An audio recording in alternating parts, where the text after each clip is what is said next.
Hello friends, welcome to my YouTube channel Shrikant technical coaching centre YouTube channel. जो आपको search करना है सारे लेटर कैपिटल में रखिएगा S.K.T.C.C में आपका स्वागत है। कैसे हो आप लोग? सभी लोग अच्छे होंगे, बढ़िया होंगे, मस्त तरीके से पढ़ाई चल रही होगी और आप लोग वीडियो भी देख रहे होंगे और यूट्यूब चैनल को शेयर, लाइक और सब्सक्राइब भी कर रहे होंगे। सब्सक्राइब करने के बाद बेल आइकन को भी दबा लीजिए अगर यूट्यूब पर आप नए हैं। अगर पुराने हैं तो कोई बात नहीं, और लेटेस्ट नोटिफिकेशन के लिए आपको बेल आइकन दबाना पड़ेगा, क्योंकि आपको वीडियो जो अपलोड होंगे तो आपके मोबाइल पे SMS पहुंच जाएगा, तो आप लोग वहां से देख सकते हैं। तो मैं कक्षा 10 की विज्ञान पढ़ा रहा हूं आपको, न्यूटन और कुमार मित्तल के राइटर की, तो आपको दिखाने जा रहा हूं। मैं पढ़ा रहा था अध्याय नंबर 11, और वैसे तो एक अध्याय है 2, लेकिन बुक में आपके अध्याय नंबर 11 लिखा हुआ है का मानव नेत्र तथा रंगों का इंद्रधनुष। ठीक है, उसी के बारे में आपको बता रहा था मैं थोड़ा उसके आगे आपको बताने जा रहा हूँ। कल मैंने आपको बताया भी था एक टॉपिक, उसके बारे में आपको नॉलेज भी दी थी। मैंने कल आपको प्रिज्म द्वारा प्रकाश के वर्ण विक्षेपण का कारण बताया था, तो आज मैं बताने जा रहा हूँ उसका इंद्रधनुष। आपका इंद्रधनुष कैसे बनता है, किस प्रकार का बनता है इंद्रधनुष, इंद्रधनुष के बारे में आपको क्या क्या जानना पड़ेगा। ये देखिए, इंद्रधनुष के बारे में आप कुछ खूबियां लिखी हुई हैं, आप लोग उनको देखिए।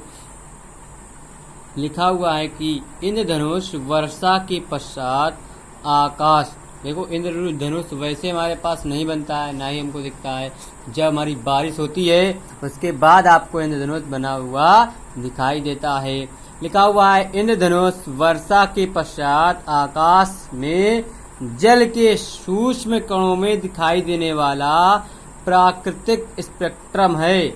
यह वायुमंडल में उपस्थित जल की सूक्ष्म बूंदों द्वारा सूर्य के प्रकाश के परिक्षेपण के कारण प्राप्त होता है। मतलब जी, हमारी जब बारिश होती है उसकी जब छोटी छोटी बूंदें हो जाती हैं, तब हमारा जो प्रकाश होता है तब वो हमारा इंद्रधनुष के रूप में प्राप्त हो जाता है। सूर्य के प्रकाश के परिक्षेपण के कारण प्राप्त होता है। ठीक है, फिर लिखा हुआ है इंद्रधनुष सदैव सूर्य के विपरीत दिशा में बनता है। ये वाला आपको पॉइंट याद रखना है। आप लोग जब इंद्रधनुष अब देखेंगे तो कहाँ देखेंगे जिस तरफ अगर बना होगा सूर्य हमारा, उसकी दूसरी तरफ विपरीत दिशा में होगा। फिर लिखा, जबकि सूक्ष्म बूंदों छोटे प्रिज्म की भांति कार्य करती हैं। सूर्य के आपतित प्रकाश को ये बूंदें अपवर्तित तथा विक्षेपित करती हैं, तत्पश्चात इसे आंतरिक परावर्तित करती हैं। प्रकाश के परिक्षेपण तथा आंतरिक परावर्तन के कारण विभिन्न वर्ण प्रेक्षक के नेत्रों तक पहुंचते हैं। ये होता है हमारा प्रकाश का अपवर्तन। ठीक है, आप लोगों ने अच्छे से पढ़ा होगा।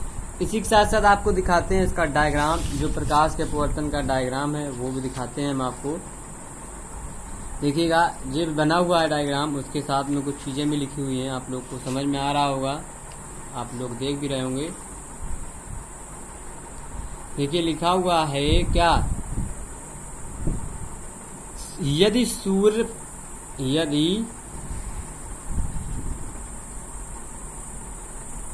लिखा हुआ है यदि सूर्य आपकी पीठ की ऊपर हो, और यदि सूर्य आपकी पीठ की ऊपर हो और आप आकाश की ओर घूमने वाले किसी दिन किसी जल प्रपाल अथवा जल के फव्वारे से देखें, तो आप इंद्रधनुष का दृश्य देख सकते हैं।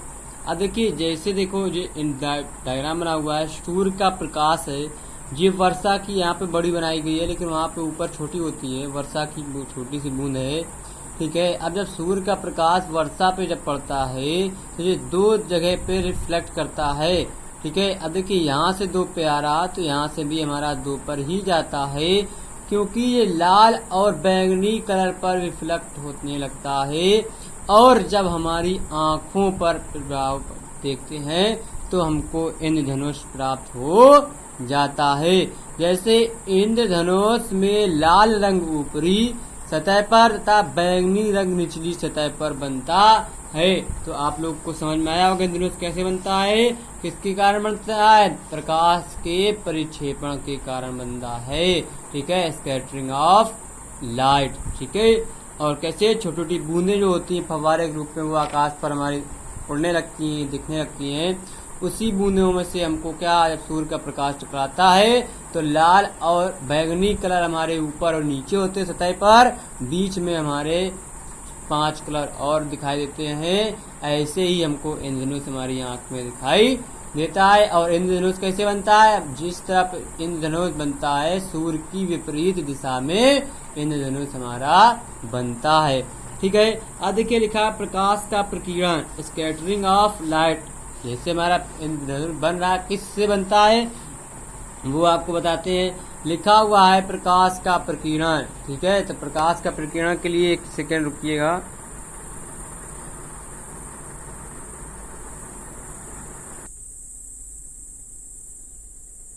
ठीक है, प्रकाश का प्रकीर्णन, स्कैटरिंग ऑफ लाइट। फैन बंद किया है क्योंकि फैन से आवाज आपको सुनाई नहीं दे रही होगी, कोई बात नहीं, थोड़ी सी गर्मी हम बर्दाश्त कर लेंगे, आप लोग अच्छे से पढ़िएगा। लिखा हुआ है जब प्रकाश किसी ऐसे माध्यम से होकर गुजरता है जिसमें कुछ कण उपस्थित हों जिनका आकार प्रकाश की तरंगदैर्ध्य की कोटि का हो, जब प्रकाश उनसे टकराकर भिन्न भिन्न दिशाओं में विचलित हो जाता है तो यह घटना प्रकाश का प्रकीर्णन कहलाती है। जैसे हमारे देखिए लिखा है प्रकाश किसी ऐसे माध्यम से होकर गुजरता है इसमें कुछ कण उपस्थित हो जिनका आकार प्रकाश की तरंगदैर्ध्य की कोटि का हो, जब प्रकाश उनसे टकराकर भिन्न भिन्न दिशाओं में विचलित हो जाता है यह घटना प्रकाश का प्रकीर्णन कहलाती है। ऐसे ही हमारा इंद्रधनुष, जब प्रकाश वर्षा की छोटी छोटी बूंदें होती हैं उससे प्रकाश टकराकर भिन्न भिन्न दिशाओं में रिफ्लेक्ट होने लगता है। ऐसे ही भिन्न भिन्न होने पर हमारे क्या कलर जनरेट हो जाते हैं हमारी आंखों में, तो हमको दिखने लगता है। जैसे कि हमारे एक लॉर्ड रेले नाम के साइंटिस्ट थे, उन्होंने कुछ बताया था क्या कि किसी रंग का प्रकीर्णन उसकी तरंगदैर्ध्य पर निर्भर करती है तथा जिस रंग की तरंगदैर्ध्य कम होती है उसका प्रकीर्णन ज्यादा होता है और जिसकी तरंगदैर्ध्य ज्यादा होती है उसका प्रकीर्णन हमारा कम होता है। लॉर्ड रेले ने जी बताया था कि जिसकी भी तरंगदैर्ध्य हमारी कम होती है उसका प्रकीर्णन ज्यादा होगा और जिसका प्रकीर्णन तरंगदैर्ध्य हमारा ज्यादा होता है उसका प्रकीर्णन हमारा कम होगा। नोट में हमने नोट में भी लिखा है कुछ, लिखा है बैंगनी रंग के प्रकाश का प्रकीर्णन सबसे अधिक व लाल रंग के प्रकाश का प्रकीर्णन सबसे कम होता है। दूसरा, नीले रंग के प्रकाश का प्रकीर्णन लाल रंग के प्रकाश की अपेक्षा 10 गुना होता है, इसी वजह से नीला रंग हमको ज्यादा दिखाई देने लगता है। फिर लिखा हुआ है एक और आपका टॉपिक है जो बुक में आपको लिखे होंगे, अच्छे से आप लोग पढ़िएगा देखिएगा, थ्योरी बेसिस पे है। स्वच्छ प्रकाश का रंग नीला क्यों दिखाई पड़ता है, the sky appears of blues. इस पे पॉइंट बाय पॉइंट लिखा है हमारा वातावरण कई गैस कणों और अन्य छोटे छोटे चीजों से बना है, इसमें नाइट्रोजन हमारी 78% है और ऑक्सीजन 21% है। हवा में और भी अन्य कण होते हैं जैसे कि धूल के कण, अन्य केमिकल्स, वाष्प ETC।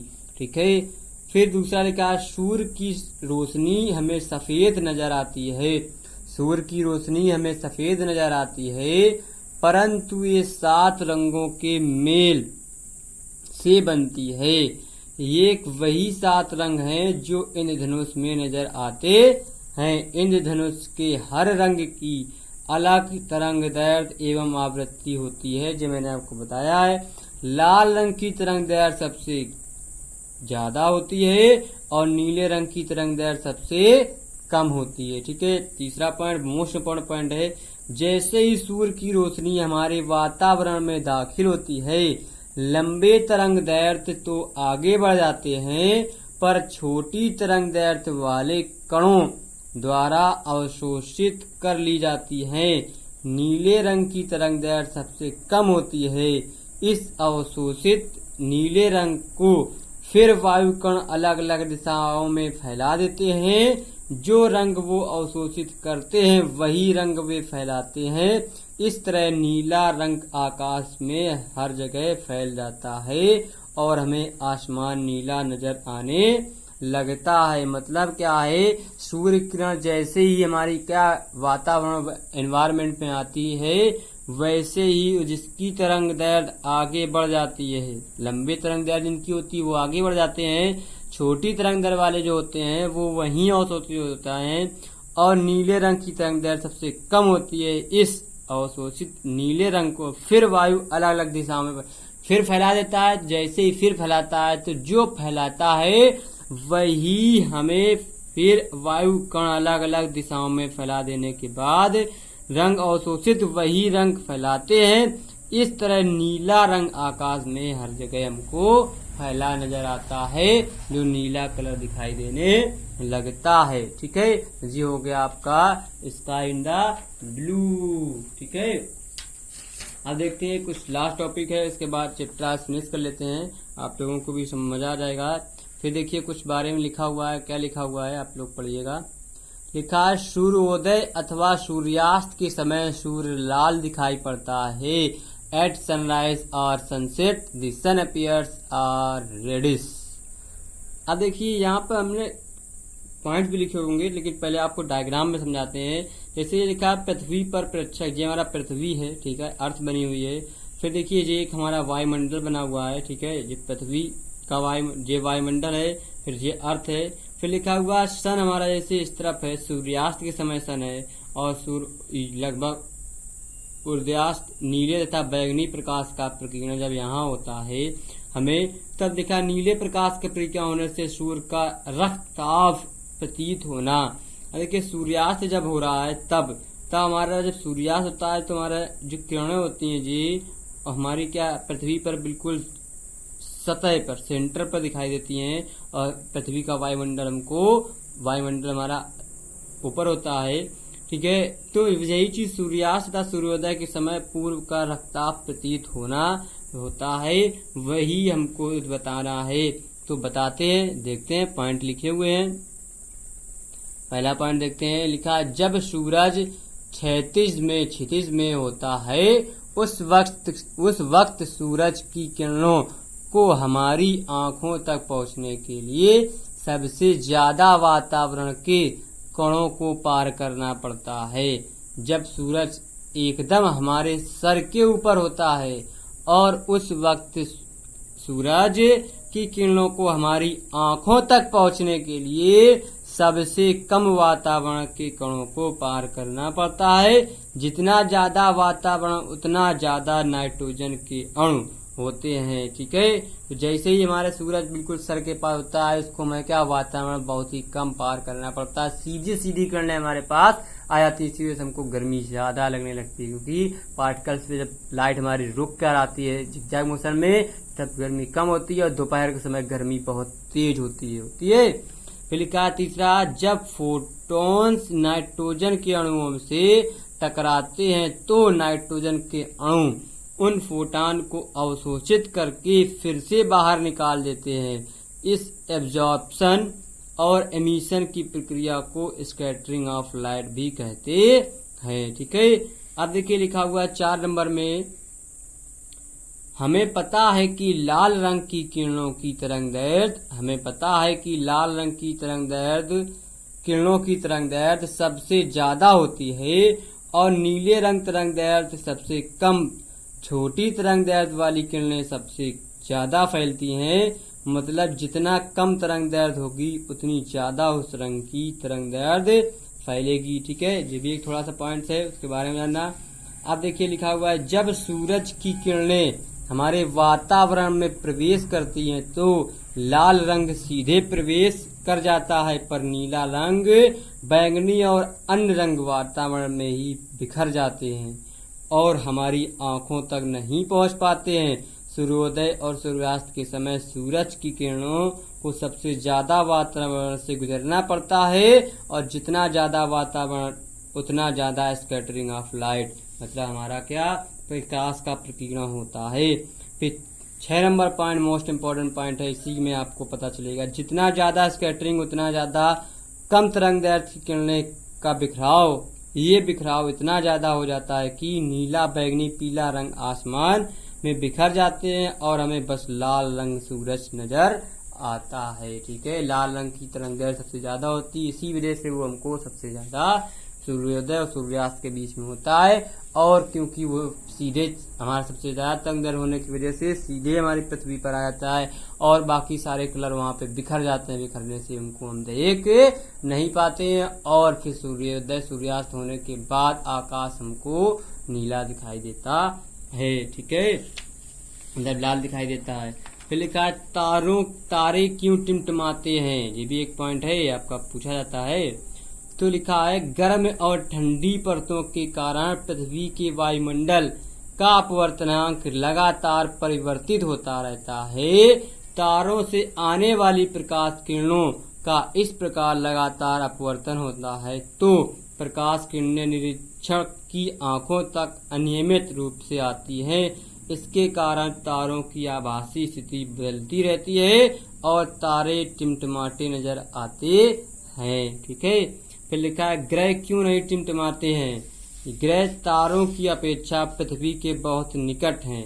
ग्रह प्रकाश में बृहद स्रोत माने जाते हैं, अतः ग्रहों से आने वाली प्रकाश किरणों के मार्ग में औसत परिवर्तन न के बराबर होता है। इसलिए ग्रहों की आभासी स्थिति स्थिर होती है एवं ग्रह नहीं टिमटिमाते हैं। ठीक है, ये हमारे ग्रहों की टिमटिमाने की प्रवृत्ति गायब हो जाती है। तो आज से चैप्टर आपका हो गया अध्याय नंबर 11 समाप्त। कल आपको बताए जाएंगे न्यूमेरिकल, कुछ न्यूमेरिकल आपको समझाने हैं वो बताए जाएंगे और उसके बारे में भी बताया जाएगा। और ज्यादा से ज्यादा आप लोग को क्या वीडियो को लाइक करना है, शेयर करना है और सब्सक्राइब करना है। और आप लोग को बुक्स में अगर एग्जाम्पल या क्वेश्चन समझ में आ रहे होंगे तो आप लोग लगाइएगा जरूर, क्योंकि जितने ही प्रैक्टिस करेंगे उतने ही आपको फिजिक्स आने लगेगी। ठीक है, तो इसी के साथ साथ कल फिर मिलेंगे। Bye bye.